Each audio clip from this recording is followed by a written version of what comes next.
In this message, Joel Osteen talks about the invisible chains that hold many people back in life. These chains are not physical. They are chains of fear, doubt, guilt, negative thinking, and past mistakes. He explains that many people live far below their potential because they believe lies about themselves, such as, "I'm not good enough," "I'll never succeed," or "this is just the way my life will always be." Joel teaches that God did not create us to live limited, discouraged, or defeated. Instead, God created us to live free, confident, and full of purpose. But to break the chains, we must first recognize what is holding us back.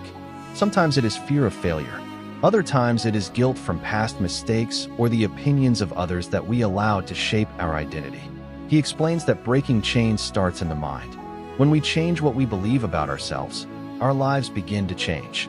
Joel encourages listeners to replace negative thoughts with faith-filled thoughts. Instead of focusing on what went wrong, we should focus on what God says about us, that we are capable, chosen, and stronger than we think. Another important point in the message is that chains don't break overnight without action.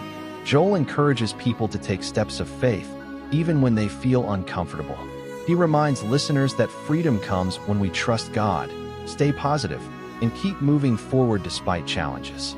Overall, this message teaches that no matter how long you've been stuck, the chains in your life can be broken. With faith, renewed thinking, and persistence, you can step into a new season of freedom, confidence, and purpose. Let's go ahead and watch the video. We stayed in faith, but nothing's changing. It's tempting to feel discouraged or nothing more that I can do. But that's when the Most High is going to step in and do what you couldn't do. He's the chain breaker. He came to take off of you what the enemy put on you, to loose chains, to break the bondages. Acts 2 says, God raised Jesus up, having loosed the chains of death, for it was not possible that he could be held by it. Because you belong to Christ, you need to have that attitude.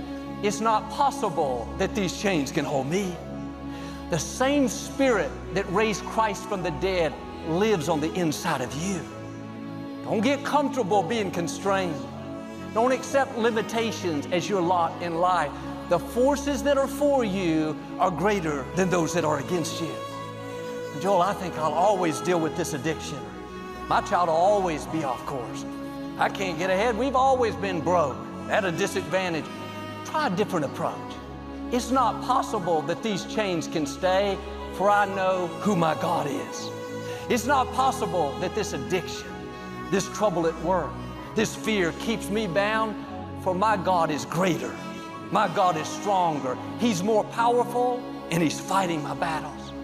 You have to be free on the inside before you'll be free on the outside. Victory starts in our thinking. As long as we believe, man, I'm stuck here, I'm lonely, I'm at a disadvantage, then we're going to stay there. Give God something to work with. Instead of complaining about what's holding you back, turn it around. Lord, I want to thank you that you're the chain breaker, that every force that's holding me back is being broken, that I will live and not die, that I am free from this addiction, that my children are mighty in the land. Mark chapter 5, there was a man that was deranged. He had lost his mental health. It got so bad, people couldn't control him. They had to send him away. And he was living among the tombs in this desolate area. They tried chaining him up, but he was too strong. He kept getting loose. He was so troubled, night and day, he'd wander around, constantly cutting himself. And this wasn't the man just going crazy. The scripture says an unclean spirit had come into the man. This was forces of darkness trying to keep him from his destiny. Look at how the enemy works. This man is bound, tormented, living in a graveyard. Seems like he was stuck. This power was too much for him.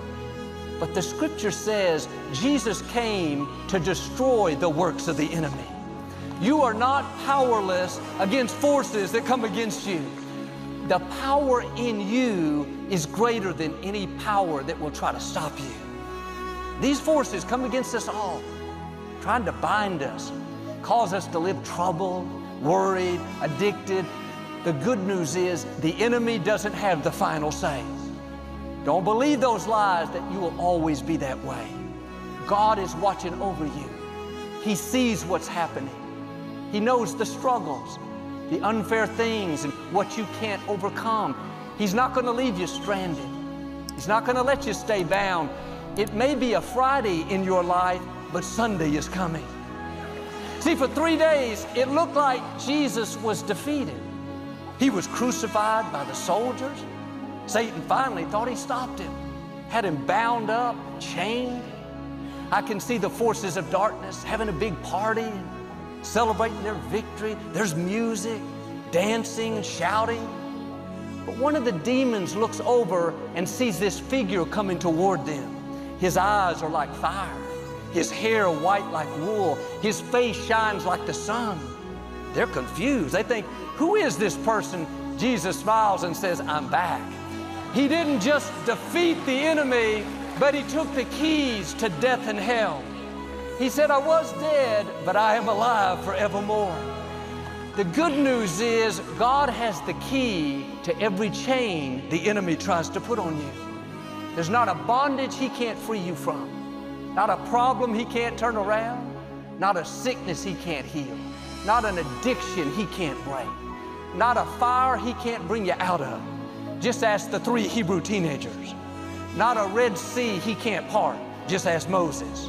Not a giant he can't defeat. Just ask David.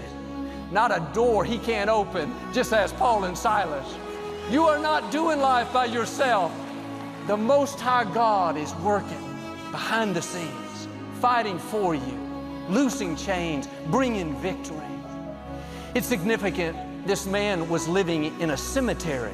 A cemetery represents dead things. It's a place that we may visit, but we're not supposed to live there. Sometimes, like him, we're living in the cemetery of our failures, reliving all the mistakes we've made. The cemetery of our hurts, focused on who did us wrong, who walked away. The cemetery of bad breaks, doors that closed. Why did I come down with this illness? As long as your thoughts are in the cemetery, dwelling on dead things, you're going to stay stuck. You have to get out of that graveyard mentality, come over to a place of faith, of hope, of victory. The enemy would love to keep you in the cemetery, focused on all the negative, dwelling on the disappointments. Do yourself a favor, get out of that graveyard. Quit reliving all the discouraging things, thinking about how impossible it is. You may visit there every once in a while, but you can't stay there.